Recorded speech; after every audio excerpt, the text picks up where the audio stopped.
Hey everybody, welcome back to the show. It is always a pleasure to see our next guest. Absolutely. Chef Paul Yellen joining us, the Rhum chef, and we're talking, of course, delicious food, and we always ask him where he's been lately, and it was like a geography lesson. South Beach, Been having some fun? A little bit. A little bit of fun? A little bit. Now, we are cooking with rum today, and this is Eclipse Silver. Now, in the world of rum, what does that mean? Is it the same as tequilas and stuff?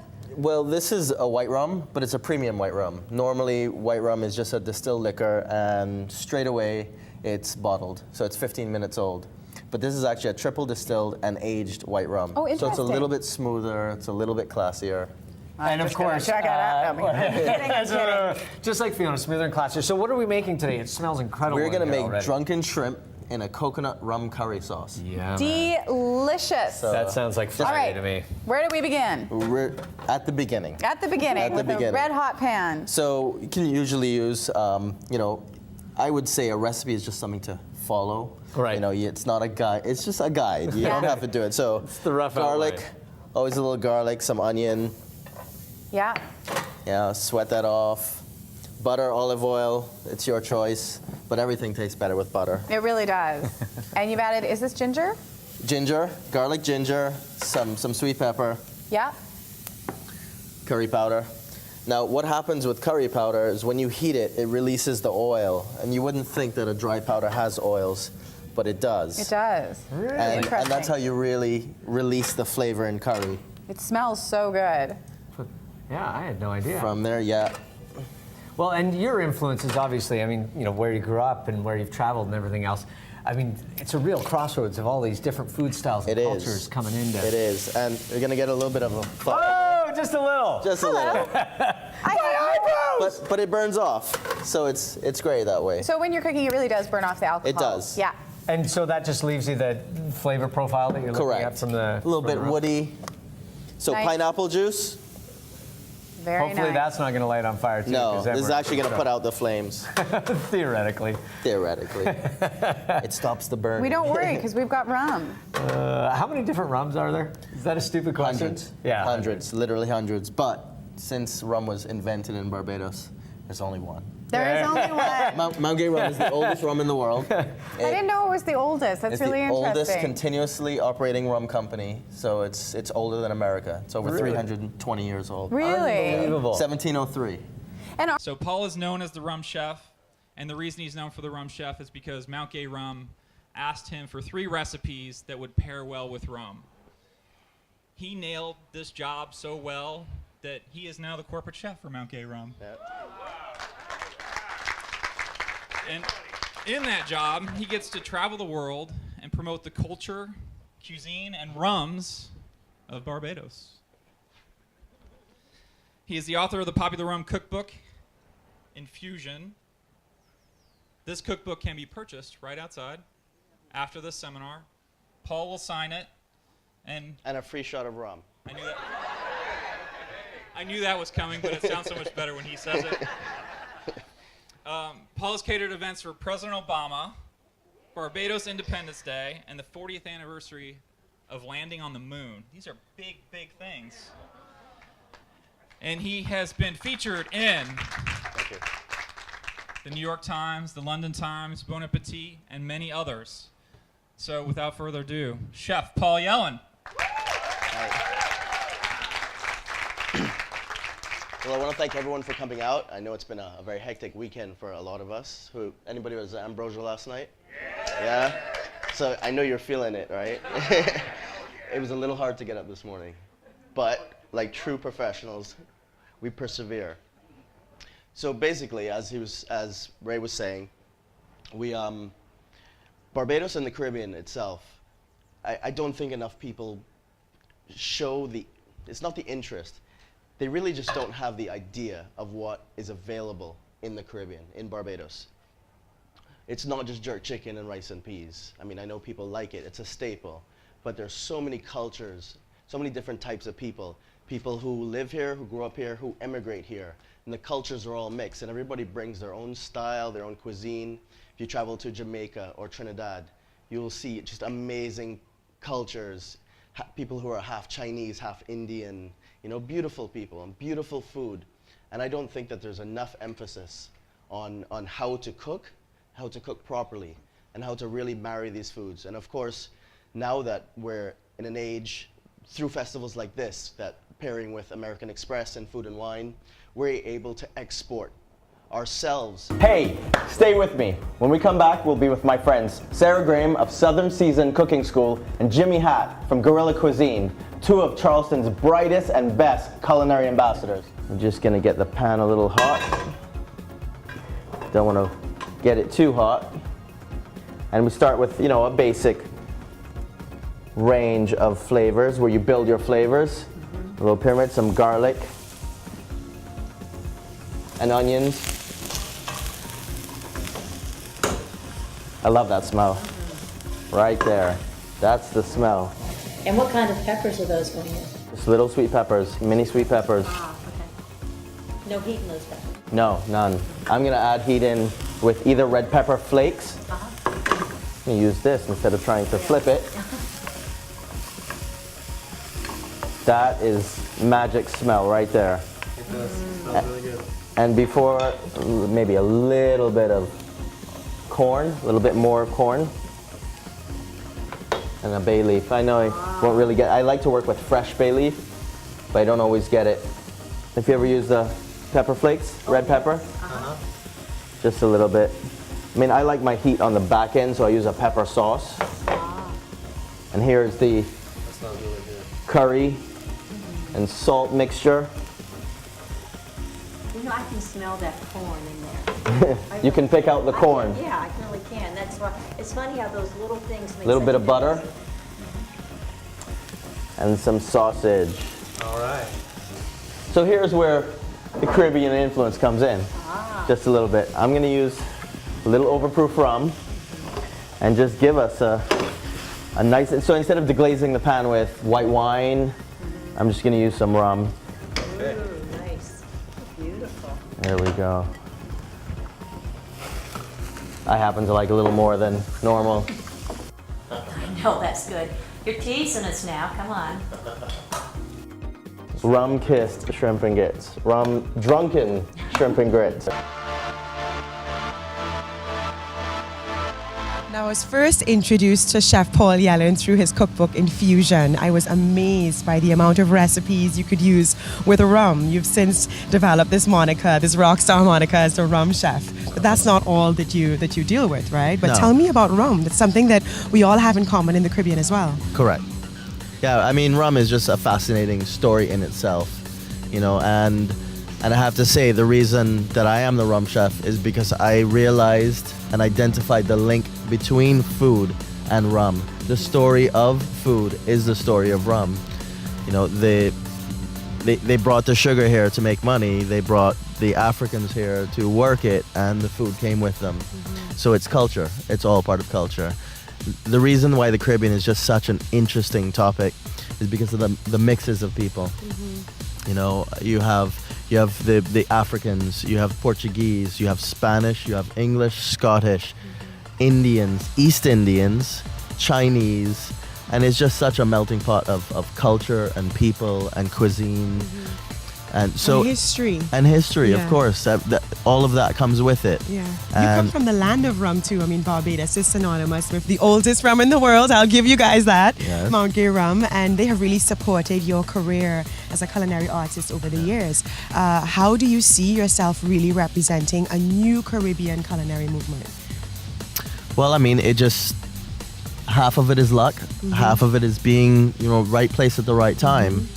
And With the right rum. With the right rum, people always ask me what my favorite rum is, and I can't answer that because rum is not like vodka. Rum is not like any other spirit.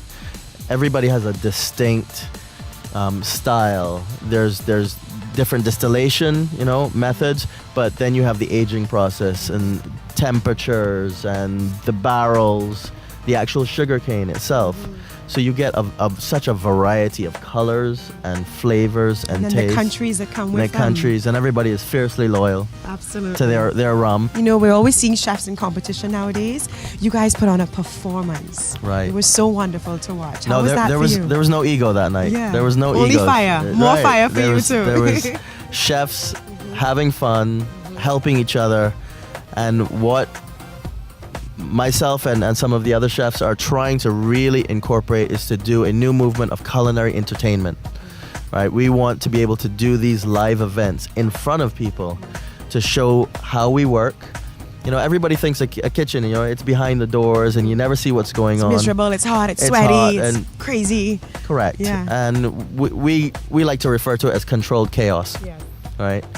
But the point is as you refine it, you know, we can put on a show and have people be part of it. There was music, there was food, there was culture, there was that feeling of Caribbeanness, and then we had... And there was rum. And there was rum, a lot of rum. But what I also loved seeing was the international chefs also getting into the mix. You had Chef Eddie G, you had Chef Christian, and there was that balance of, you know, old world, new world, and that cosmopolitan feel. What do you think chefs working together from different parts of the world does for the art of cuisine? Well, especially for Haiti, for the Caribbean, it's very helpful for chefs to see what other people are doing. It's great for the international chefs to come and see what we're doing in the Caribbean because, again, it's all mindset, you know. I've even had chefs make contacts so you can do an internship. If you're up and coming and you show enough initiative, then someone in New York can say, hey, come work in my kitchen for 2 months. And chefs, all chefs make their bones this way. You go work for free. You know, it's a learning experience, but you get to work in New York, you get to work in London, you get to work in Paris, and that's a once in a lifetime, maybe twice in a lifetime opportunity. And chefs are like cats. You guys got 9 lives. Some you of see, us. he's sitting here looking all pretty and pristine. I know you as a Rasta man too, Congo bongo flying, but at the same time, you bring that roots and that culture to your corporate side, and then you bring your corporate side to your grassroots side. Any advice for up-and-coming chefs, especially from our region? You have to follow your heart. You have to follow your passion. I think if you go with what you know, you can always adjust it to learn different standards. No 2 days in the kitchen is ever the same. There's always an adventure. It is more about thinking on your feet and rolling with it than a structure of it must be this way, it must be this way. It's a lifestyle. It is not a job, it is a lifestyle. And if you are not ready for it, what is the saying? If you can't stand the heat, come out the kitchen. get out the kitchen.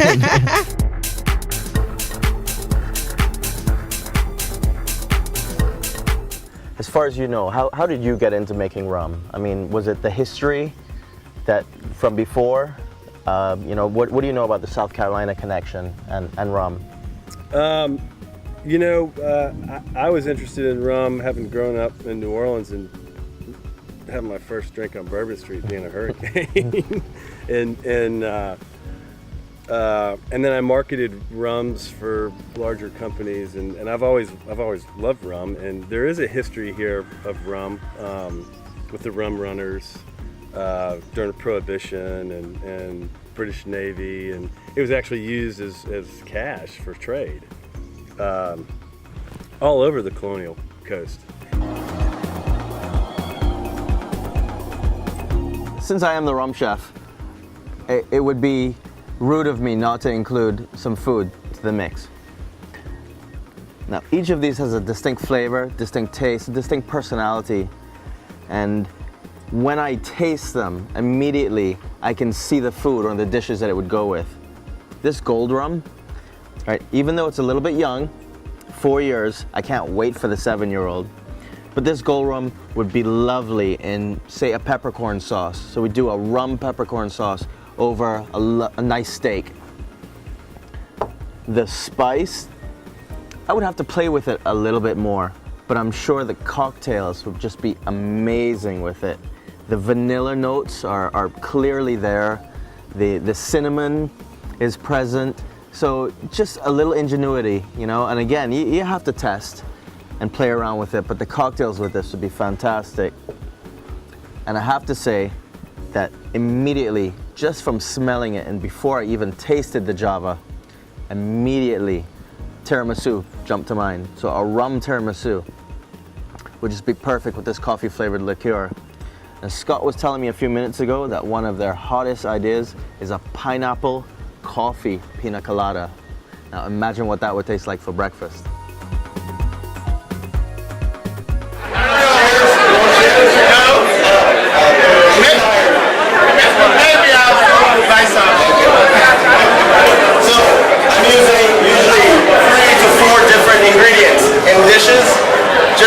very simple, but tasty. So I'm doing a great piece of snapper, red snapper, caught today. I think Stefan went out in a boat and caught it.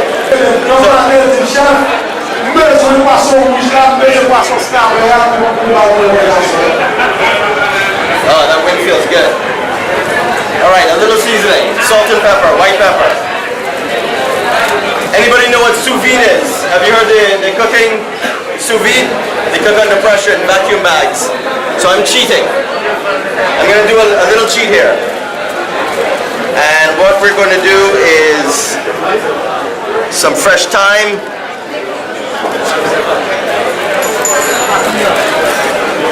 Nice pieces. Maybe some garlic. Some shallots. Why are we doing that? Why? Why? That is a good question. And coconut oil. Anybody cook with coconut oil? It's very, very good for you. You can use it for everything. Your hair, your skin, eating.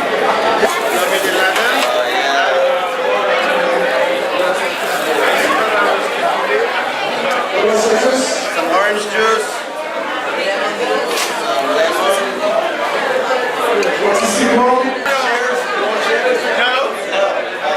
lemon. You have to be very, very careful. Yes? Little rum. Little flame.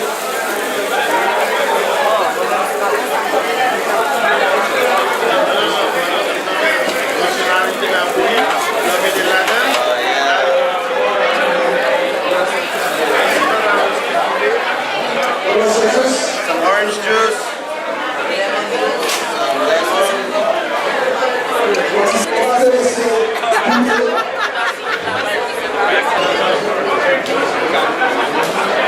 almost finished.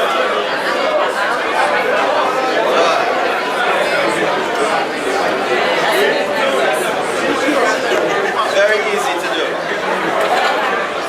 And then you finish it with some nice butter. Some more basil? No, some more barbacoa. My favorite. C'est bon.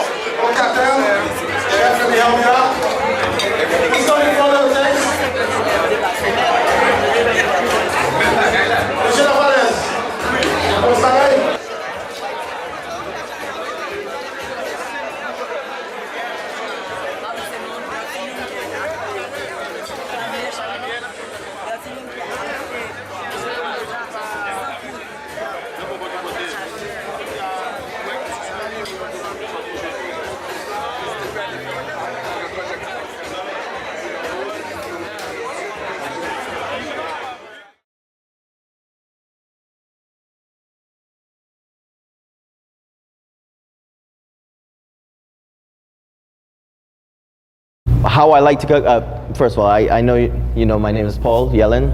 I'm the rum chef. I cook with rum, yes. I drink rum, yes. In fact, when you're cooking with rum, you have to drink some. It's important. It gets you in the mood. But part of what I'm doing in the last few years is really trying to be an ambassador for Caribbean, for culinary. Unfortunately, when most people in Europe and America think about the Caribbean, they say jerk chicken, right? Everybody says, oh, jerk chicken, rice and peas. And they just have no idea the culture and the different styles of food and the taste that people have available. And that's because nobody's properly representing all the countries. The tuna, if you can get it, I'm gonna try and coat it, make a nice coat for it. So you start, again, simple flavors. I don't add salt to this because the things that it's going with will have salt in it. And I salt it. If you salt fish too much, it starts to cook and dry out. So I always salt it towards the end. And I'm just gonna do a little dry rub, some brown sugar. And the brown sugar helps to caramelize it and give it a nice color. Let us start. Now for me, this is the sexiest smell. Onion and garlic, almost nothing better. And then you'll see the coconut oil start to release the flavors almost immediately. So sweet pepper, scallions, salt, tomato. Now you can use canned tomatoes. I don't know why you would when we have fresh. But if you're looking to save time, you can use canned tomatoes and you can just chop them very rough because the liquid that they release is really what you want. And as this starts to cook down, what I'll do is add some tomato paste just near the end. It gives it a very rich, vibrant color. Ginger. Gingembre. You like pepper? Heat? No? All right, so if you don't want too much, you can put the whole thing in and just make a little cut. But you know the hottest part of the pepper is the seed. Yeah, that's where it gets scary.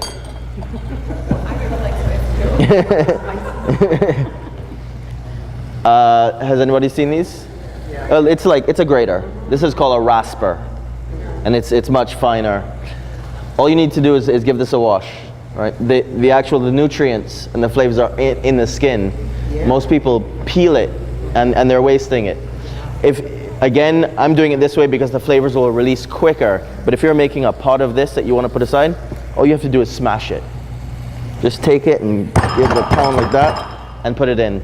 Because it makes it easier at the end. You can just take the whole thing out when it releases its flavors. But this, potatoes as well. Potatoes and carrots, people peel them. Root vegetables, 80% of the nutrients are actually in the skin because that's how it absorbs the flavor, the nutrients from the soil. Hey, come back here. I can smell it already. All right, so that was the sour. Now we have to add the sweet. I'm going to use sugar. But I was giving you the option because these I think is gluten-free and sodium, low sodium, and for people who like to be health conscious, it's not necessary. Can you smell that? Yeah. Can you smell it? Yeah. Orange, grapefruit, orange, grapefruit, like that. You can use, again, the skin or the peel, and in fact, I won't do it that way. All of the oils are in the skin. So instead of adding juice, fresh juice, which of course is great, you're just adding more liquid. And the whole point to this is that we want to evaporate the liquid out because you're making a concentrate. So all of these flavors will concentrate down into a jam. Basically. Now, the rum soaked raisins. Let me add some rum. The trick to searing is a nice pan. The cast iron pans, have you ever seen the cast iron pans? The black metal ones, the heavy ones? Those are perfect. But a nice non-stick pan, and you have to get it really hot. You want the pan to be smoking. So what you're looking for with the tuna is as it starts to cook, let me come in the middle.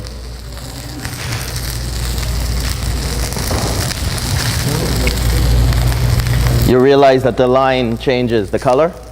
Yeah, of course, yeah. All right. Yeah. You see that? And of course, what you don't want to do is burn it. Like that. And that's it. Literally in a second, that'll be finished. You already turn it? Yes.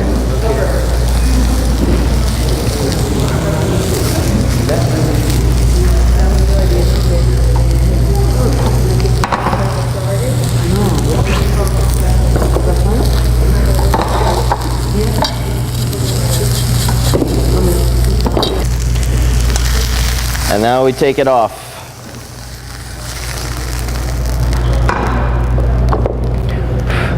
And let it rest.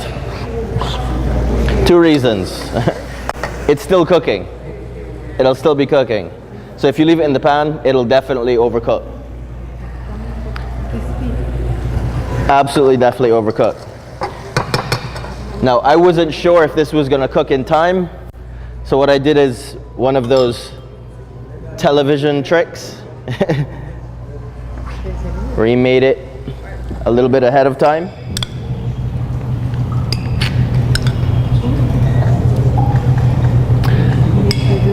And what I love is just the colors that pop out.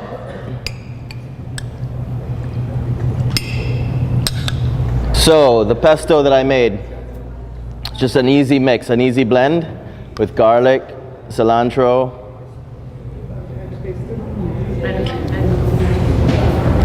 Madame? Thank you. You're welcome. Thank you. You're welcome.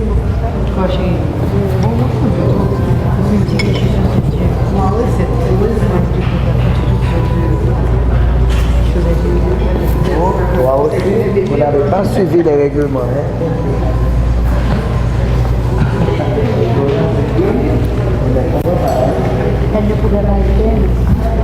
Me. Bon appétit.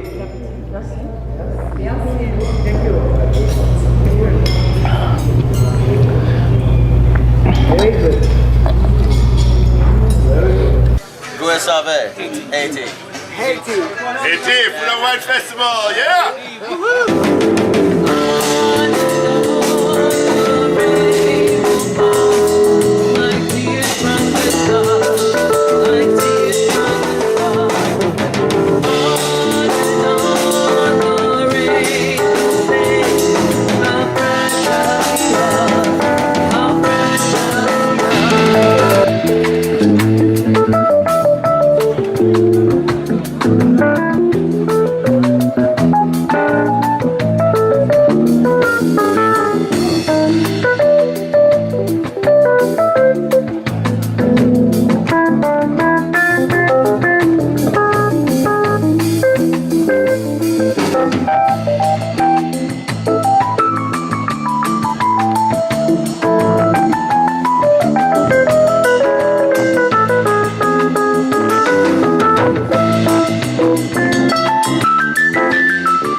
Tell them who you are. I know I gave them a hint last year, but tell them who you are.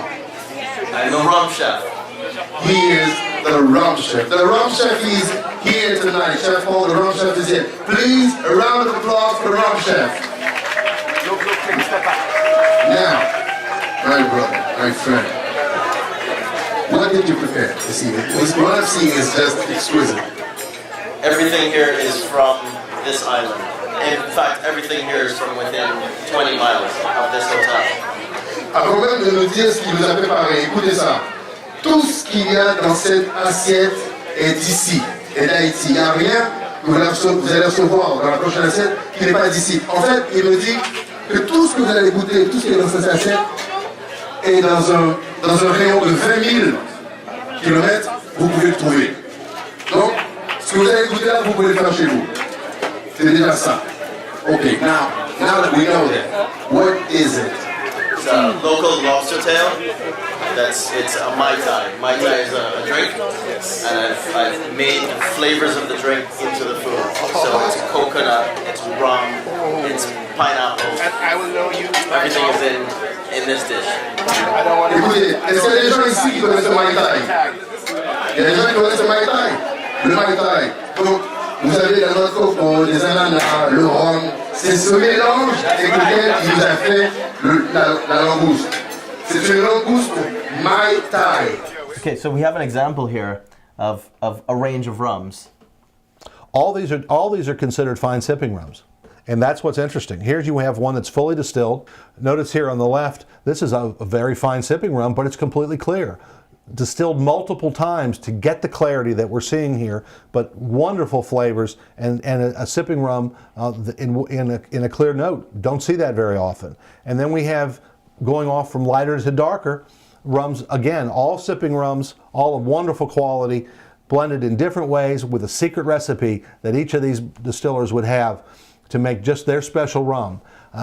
Often the secret recipe would include a caramel or a toffee flavor with it. It also comes out of the amount of char that's in the barrel. When they get the barrels from the whiskey companies, sometimes they'll leave the char and the whiskey flavor in. Sometimes they actually clean them out, rechar the barrel, and depending on exactly what they're looking for in the end product.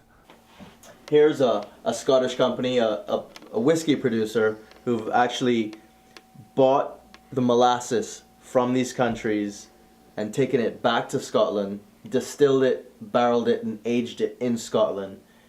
And they're doing fantastic work with original Caribbean stock.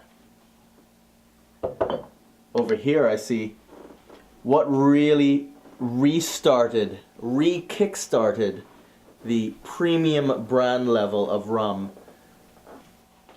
in the mixology era.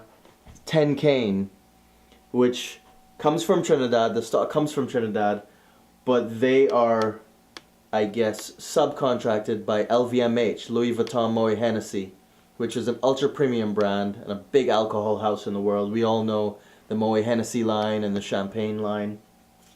And this is their rum, and everybody started seeing these bottles, and there's a whole range of cocktails that started back with this. This is just an amazing collection. Trinidad again with Angostura, 1824, which the top is dipped in wax and sealed. And they have the little booklets with all about it, the notes, the tasting notes of it. It's just amazing rums here. This one is a very special bottle. It's an Edwin Charney from Jamaica. Very small batch. These are Venetian blown glass. And if you look inside, there's a still inside the bottle. And I guess that's a replica of the still that they use to make the rum. The sheer variety of it all. Just the way it's grouped, the differences in aging, the different companies. One thing that I would have to say about this collection is, besides the vastness of it, is the organization. All right, the ages, the variety. All right, as a collector and a lover, this is porn for me.